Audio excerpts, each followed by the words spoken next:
All right, Heaven's Feel Part 3.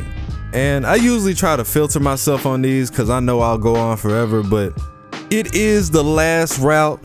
It's a celebration. We might as well go all the way. So first and foremost, I just want to give my condolences to anybody who wasn't able to witness this fantastical piece of work. Apparently parts of the West Coast got shut down due to COVID right during the time that they released the final movie. That's tough, my guy. That's tough. I was trying to be optimistic about it, but now I'm certain. This year is cursed. So I get to the theater, and the moment that we get there, there was some type of issue with them showing the film at the beginning.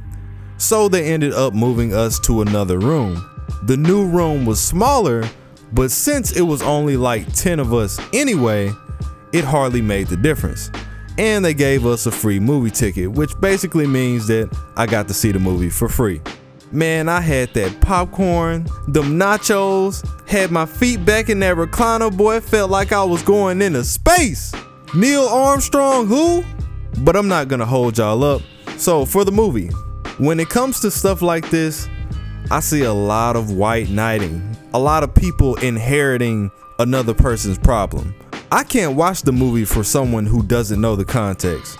I know the context, and from my perspective, everything I'm seeing on the screen is right.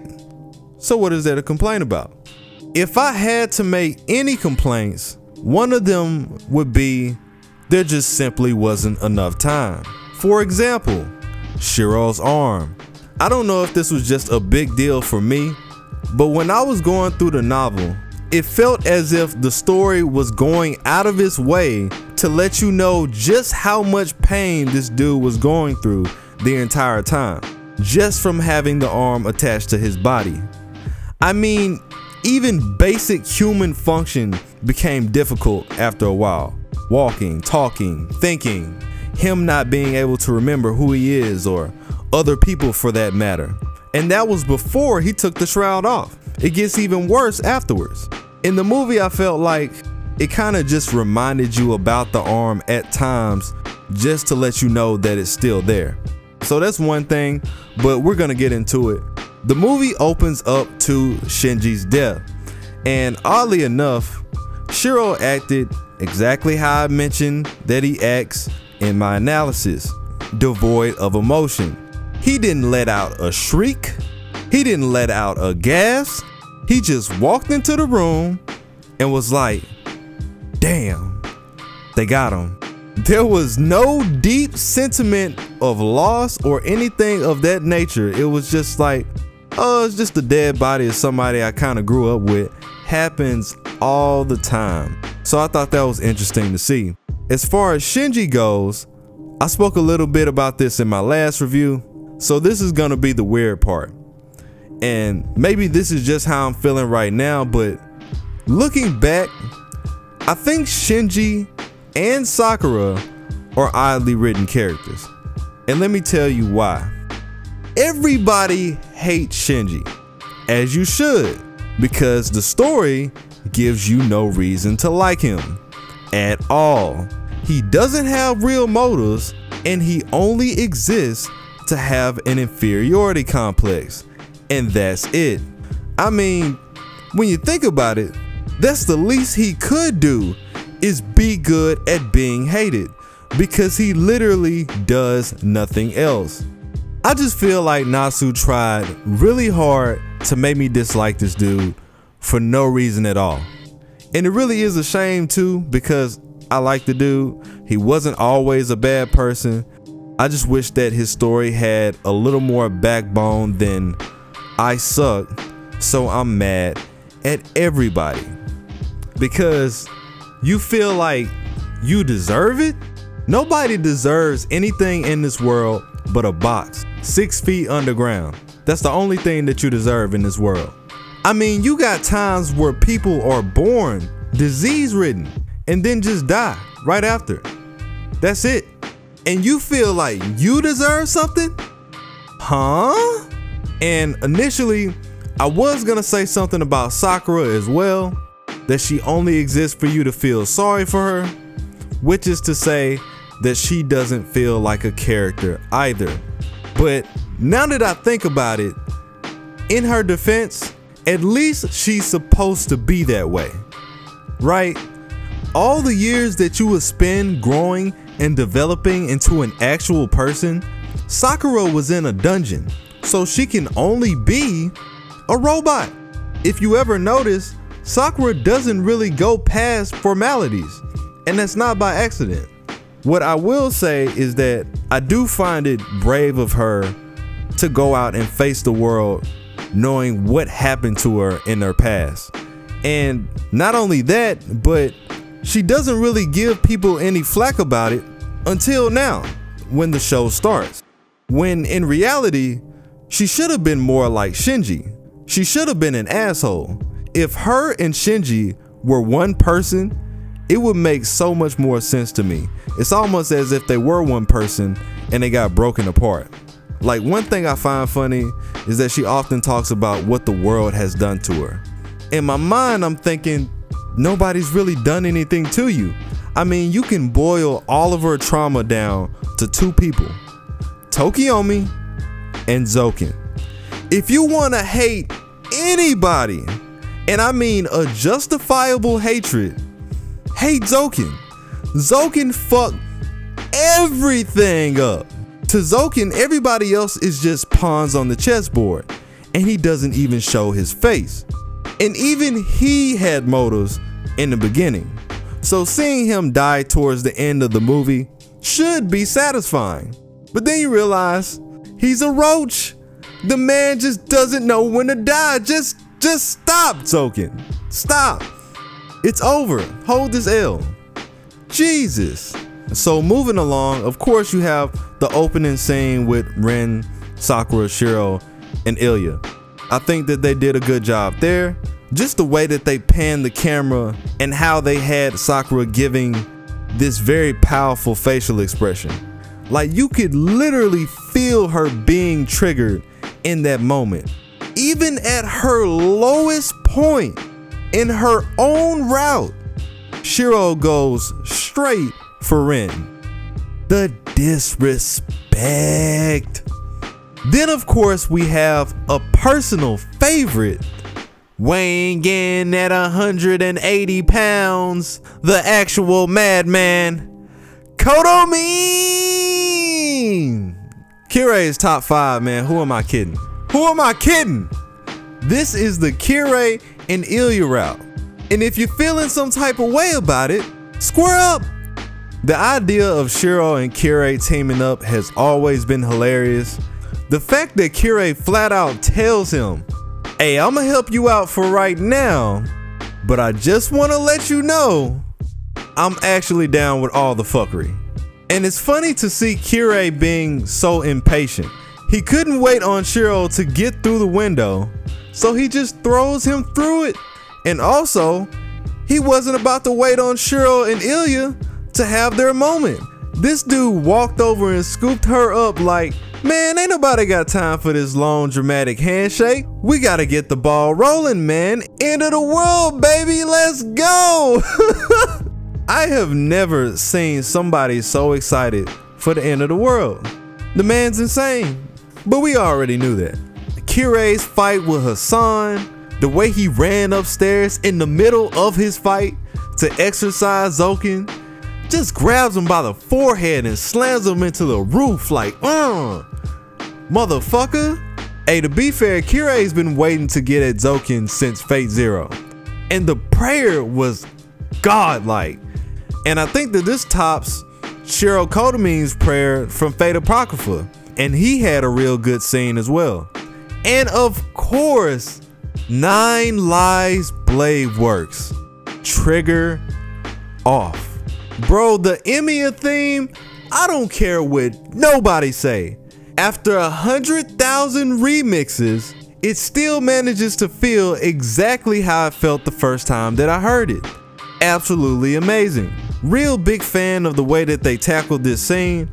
It's almost as if they were trying to tell us that the gap between Archer and Shiro is so wide that Shiro has to run to catch up with Archer standing still.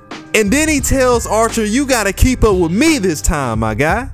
And you can see it in Archer's face that he feels proud of his former self in a way. The way that he's head first into his decisions without looking back. That same heart that he used to have before he ended up as a Guardian. But the best of all is that Shiro dove out of his own conscience into real time. That shit was fire. That shit was fire. As far as the fight itself, I think it was good. I think it was right. It just feels like the novel allows you to relish in the moment more. Because in the novel, you get to go at your own pace. And since you're actively clicking through the scene yourself, you naturally feel more involved. Whereas in the movie, it's like, alright, we gotta hurry up and get this dude out the way so we can get to these other scenes. And speaking of other scenes, that small clip of Heracles is what finished the job. If you don't know the background, the goddess Hera put a spell on Heracles that ended up making him kill his own family. And for a long time, more than just being a servant, Heracles was like a guardian for Ilya. So it really sucks to see him stuck facing the same situation again that he already had to go through in his past, being unable to protect his loved ones, which is why he told Shiro to protect her in his stead. You have the scenes with the Holy Grail War origin. I actually had no idea that they were gonna animate this, so I guess that me making the first war explained was right on time. We got to see the OG squad in Ufotable for the first time, looking glorious, might I add.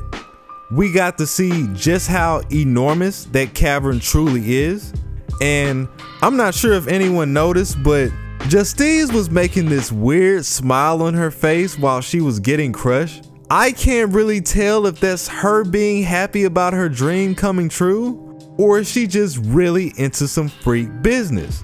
Like her whole body is about to be crushed and she's just laying there smiling menacingly. Hey, there's some funny parts in this movie, bro. When Kirei was running through the forest, his legs looked long as fuck. He looked like a Code Geass character. The little shadow monsters that belong to Sakura. You know, towards the end, you had one of these little dudes just walk up and explode Hassan's body. I'm like, what? So when the other one came out to guide Ren to Sakura's location, I'm thinking, oh nah, you stay on the other side of the room, sir. Thank you. Sabre versus Ryder. It was already good in the novel, but I feel like the movie just might have taken it up a notch. The way that Medusa is jumping around trying to unnerve Sabre, tactfully using her mystic eyes to slow her down whenever it was possible. And even the same thing could be said on Sabre's side. Sabre was not wasting any energy at all. Sabre is a servant of Sakura, so her mana supply, at least in Heaven's Field, should be practically near infinite. She could have just kept spamming her phantasm like she did against Heracles, but instead, you can see it in her eyes that she is carefully picking precise moments so she doesn't waste her time. Yo, Sabre was out here looking like, when I catch this bitch one time, just one time, I'ma put your ass to sleep. Good choreography. It's just a solid fight, man. What more can you say? Bellerophon, Ro-Ias, Pegasus. Come on, man. Stop playing with me, bro. Now, the part with Ren and the jewel sword of Zelrech. To me, it felt exactly like it did in the novel. It was cool, but it was goofy at the same time. And I remember reading it like, so let me get this straight. She's pulling infinite power from parallel worlds just cuz? Man, that's so fucking bullshit. But it is Ren, and I do like Ren, so I'm willing to look the other way. And I guess since she prepared it earlier in the story that this is supposed to be strategic, this magic sword that just wishes all your problems away. Yeah, but I will say that the part where she reconciles with Sakura felt a lot more natural to me in the movie. And finally, the moment you've all been waiting for, the Kirei and Shiro showdown.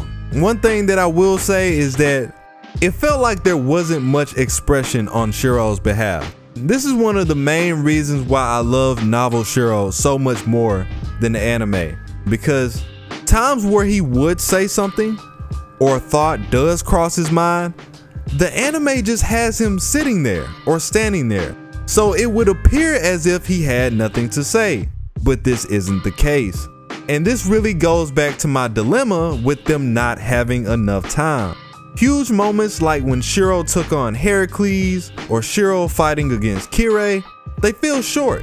And even though they're written the right way, you know, the slow clashes while their bodies are breaking down, the poetic dialogue of their ideologies in between, the light and darkness OST playing in the background, it was just a big moment. Oh wait, there is no light and darkness OST.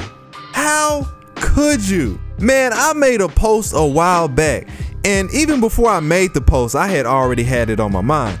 If they don't play the light and darkness OST, throw the whole movie away.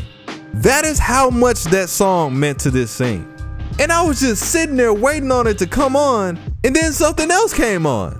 I wouldn't even have been mad if they replaced it with something better. They played something worse. I'm thinking to myself, what is this? The way that Ilya swooped in to save Shiro, and then she ran to Irisville right after. The feels, man, the feels. But yeah, man, all in all, was it a great movie? Absolutely. Was it better than the novel? No. Is it as good as the novel? No. But they did do a great job with what they had. I do think another 30 minutes on each movie would have done a lot of justice. We could have gotten more exploration, the Ilya scenes, and then the ending wouldn't be so crammed. This is Toko, she makes puppets, they're putting Shiro's soul in a puppet, you know? Huge omissions like this might make it seem like things are just happening. And again, that wasn't the case. But like I said before, as a person who knows the context, it worked out fine for me. Hopefully now we could finally get the Fate route going. You know, the route that came first, and of course the sequel, Hollow Ataraxia, should be underway as well, because they did use the true ending, and that would be a great way to piggyback off this movie. Just keep it going, keep the Fate content coming out. But it took them so long to finish this movie. When you think about it, it just seems like a distant dream. Fate came out in 2004. That's 16 years for one route. I'd be lucky to get something before I die. I read the novel like 5 years ago in 2015. One time, no bad ends. I had a guide because my whole thing was, this shit is already long. I don't want it to be any longer than it has to be. I want to get in, I want to get out. And it ended up being so good that I read all of Tsukihime right after, and I continued down the hole of no return. Naturally, I do reference the novel when I make my videos, but as far as me sitting down and reading the entire thing, it's been 5 years. So if I forgot something important, it's probably because my memory is ass. Anyways, like the video if you enjoyed it. Follow me on Twitter for more updates on the channel. Shout out to the patrons, and I will be back with more Tight Moon content. Also, if you're trying to grow a YouTube channel, make sure you check out TubeBuddy. The link will be in the description. It's your boy Tsiah. I'm out.